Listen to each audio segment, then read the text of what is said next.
start with some scrimmage intel, man. Out of Athens, Georgia, they got after it this past weekend. And it's a Kirby Smart coached football team, so they're always going to get after it. But it's very interesting when you go check out the board over at Dogs HQ, the intel you get this year compared to what you got last year. Because this time last year, they scrimmage. You say, oh boy, now defense. Carson Beck carving them up like Christmas dinner. Getting after them. The offense is going to be good. Defense, we'll see. I don't know, because the offense dominated that first scrimmage. You flip that whole narrative on its head when you talk about this past scrimmage. Defense took it to them, y'all, is what I heard.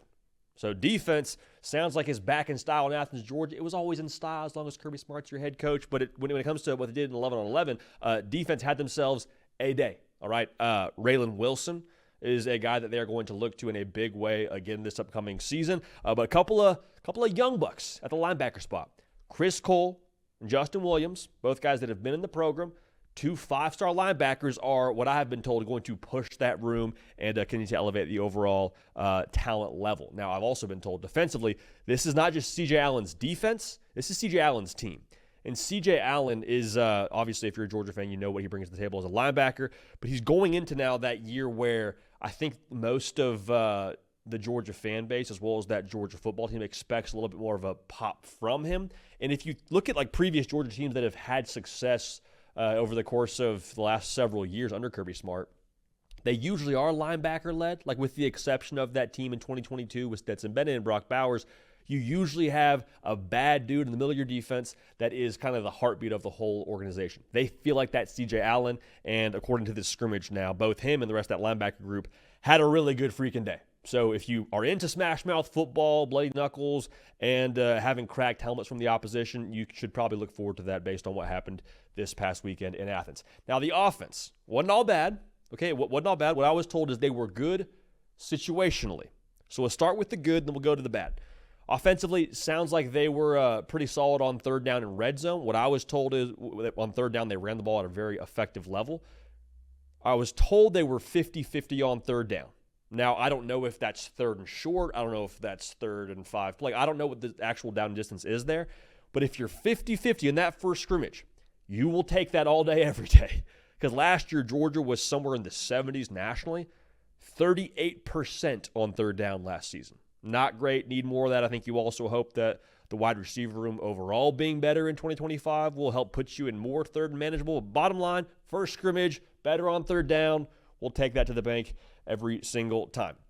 Now, to speak to the bad, there is a lack of continuity right now in Georgia's offense. You have a number of guys that have never played together, plus you're breaking in some new pieces, and so it's not a talent issue for Georgia. It very likely will seldom ever be a talent issue for Georgia when you talk about being in the top tier in college football. Like question marks at Georgia are answers everywhere else across college football when it comes to what they have on their roster.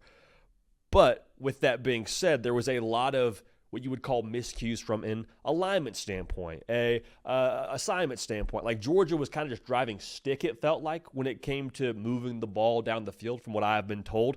You do something well, but someone's missed an assignment, and you set yourself back, or you have a penalty, or whatever it looks like. You know, you're driving stick, and it's kind of stop, start, stop, start, stop, start. You never really get into the flow. Kind of seemed like that was a bit of an issue for Georgia throughout this scrimmage. So the first one, I wouldn't panic just yet. I think a lot of people, when you hear that, your first question is, well, okay, Jody, if we're driving stick on offense, who's behind the freaking wheel at quarterback? Gunnar Stockton, from what I have been told, is someone they trust as much as anybody in this offense. They have a ton of confidence in him to get them dialed up. Still fully, for me at least, expecting him to be the starter when this whole thing kicks off in the fall. Now, that's not a shot at Ryan Puglisi. I asked someone specifically close to Georgia what was going on with Puglisi and why there was so much buzz around Gunnar Stockton, and I was told it's not a thing that Ryan Puglisi can't play. It's just Gunnar Stockton is more ready than Ryan Puglisi, and it should be that way with how long Gunnar Stockton has been at Georgia, and Ryan Puglisi is yet to take a snap at Georgia last year. Like, that makes all the sense in the world. If Gunnar Stockton wasn't your guy right now and didn't look more ready, then we'd have an issue with Ryan Puglisi being better than Gunnar Stockton based on how this whole thing is shaking out. So Puglisi, I think he's going to get his sea legs. Not a thing where he's having a massive issue this spring. It's just Gunnar Stockton. They trust him, and he's looking like the guy that's been there as long as he's been. In addition to that, if you're a Georgia fan, this gets you fired up, man. This gets you juiced. Zachariah Branch, I was told they trust him as much as Gunnar Stockton on this offense. in the right spot, making plays. He's a dude now that when he transferred over from USC, my first reaction was just get him the football. Tunnel screens, bubble screens, down the field, jet sweeps, does not matter. Get number one the football, dude. Because when you get him the ball, good things happen. I don't know the last time that I felt that way about a Georgia wide receiver. It's been a minute. He is a guy that's kind of leading the charge at Georgia. Because it's one thing to be able to fit at Georgia from a talent level. Dude's a former 5-star. If Georgia took him, obviously he can play ball. But I've been told he's also like setting the temperature within that wide receiver room. He's just putting his head down, going to work, bringing wide receivers to do extra things with him when it comes to getting in that extra work that obviously makes a big difference throughout the course of your college football season and much less in the spring. So they're really pleased with him. He's making some plays. Sounds like he had a good day, and they're encouraged about the direction overall at wide receiver. Like what I was told is Georgia feels like now they have the proper talent level at receiver specifically. You got guys, the freshmen they're excited about, obviously. Colby Young back in the fold. There's a lot there for Georgia where they feel like they finally have what they need at wide receiver. Now, I'm always curious to ask this whenever I get to talk to somebody around spring practice at a specific university.